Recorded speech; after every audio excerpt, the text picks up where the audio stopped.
Ishraq mayor হিসেবে শপথ নিলে কার কি সমস্যা, কেন এই শপথটা নিতে দেওয়া হচ্ছে না এবং কেন এই প্রশ্ন তোলার সুযোগ দেওয়া হচ্ছে, যেহেতু স্থানীয় সরকার মন্ত্রণালয়ের একজন উপদেষ্টা যিনি বৈষম্য বিরোধী ছাত্র আন্দোলনের নেতা ছিলেন, তার স্বার্থে আঘাত লাগবে কিনা এরকম প্রশ্ন উঠছে, তার একজন ব্যক্তিগত কর্মকর্তার বিরুদ্ধে দুদক তদন্ত চলছে, ফলে অনেক ষড়যন্ত্র তত্ত্ব খোঁজার সুযোগ কেন দিচ্ছে সরকার?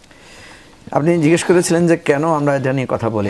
আসলে এখানে বিষয়টা হচ্ছে যে অ্যাকচুয়ালি আমরা তো চাই যে বিতর্ক, মানে অহেতুক বিতর্কে কম জড়িয়ে আমাদের এই ন্যাশনাল ইউনিটিটাকে রেখে আমরা যেহেতু একটা সংস্কার এবং নির্বাচনের পথটাকে গুরুত্ব দিচ্ছি, এটাকে আমরা প্রায়োরিটি দিচ্ছি।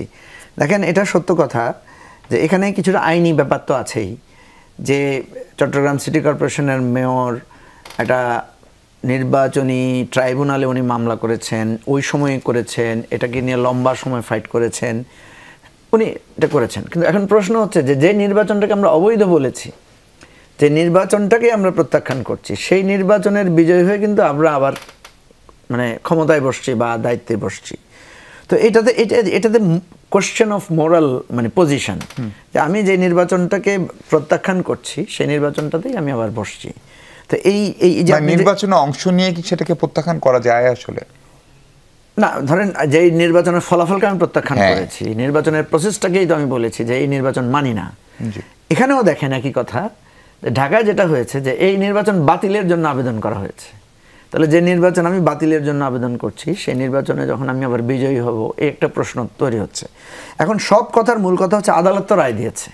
আপনি যে বলছেন যে সিম্পল আমি একটা পজিশন তো নিতে পারছি না এখন, কারণ আমি যখন চিন্তা করব যে আদালত রায় দিয়েছে এবং নিশ্চয়ই আমরা এটা আস্থা রাখতে পারি, আদালত তো নিশ্চয়ই সমস্ত বিষয় বিবেচনায় নিয়েছে, নিশ্চয়ই এখানে তর্ক বিতর্ক হয়েছে, বিভিন্ন আলোচনা হয়েছে।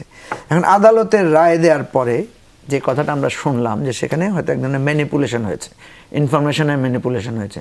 আবার একটা প্রশ্ন এসেছে যে এই সিটি কর্পোরেশনের মেয়াদই তো শেষ হয়ে গেছে, মানে এই নির্বাচনেরই মেয়াদ শেষ হয়ে গেছে। তো এখন এখানে কোশ্চেনটা হচ্ছে কি, দেখেন এটা কিন্তু আগেও বিএনপিকে ফেস করতে হয়েছে এবং আমাদেরকেও ফেস করতে হয়েছে। আপনি যখন 18-র নির্বাচনকে আমরা প্রত্যাখ্যান করলাম এবং সেই নির্বাচনে যখন বিএনপির আপনার কয়েকজন এমপি হলেন, 7 জন, এবং তারা যখন আবার গিয়ে শপথ নিলেন, এটা নিয়ে হিউজ তখন আমরা বিব্রতকর পজিশনে পড়েছি যে নির্বাচনটাকে আমরা বলছি এটা একটা মানে ফেক ইলেকশন, আমার শত শত প্রার্থীরা ঘর থেকে বেরোতে পারে নাই, প্রচারণা চালাতে পারে নাই সেই নির্বাচনে, এবং অনেকগুলো কন্ট্রোভার্সিয়াল ইস্যু সেখানে রেজ করেছে। সেই জায়গায় দেখা গেল যে বিএনপি হঠাৎ করে সিদ্ধান্ত নিল যাওয়ার জন্য। এখন রাজনৈতিক দল অনেক সময় কৌশলগত জায়গায় যায়, কৌশলগত দিক আর নীতিগত দিক। এই নীতি আর কৌশলের মারপ্যাঁচটা তো আছেই, যে জায়গাটাকে আমরা বলছি যে পুরানো রাজনৈতিক বন্দোবস্ত। আমার প্রশ্নটা খুব স্পষ্ট, ধরেন ইশরাককে মেয়র করলে আপনি যদি নতুন নির্বাচন দেন তাহলে তো মেয়াদ অটোমেটিক শেষ হয়ে যাবে, বিধান অনুযায়ী সে তো আইনগতভাবে মেয়র হওয়ার যোগ্য, এখন তিনি তো বিজয়ী প্রার্থী। জি জি, না এখানে যেটা হয়েছে যে এখন যে আপিল করলো, ধরেন তখন নির্বাচন কমিশন কেন আপিল করলো না? সে ফর এক্সাম্পল রায়টা তো ইলেকশন কমিশনের বিরুদ্ধেই হয়েছে, তাই না?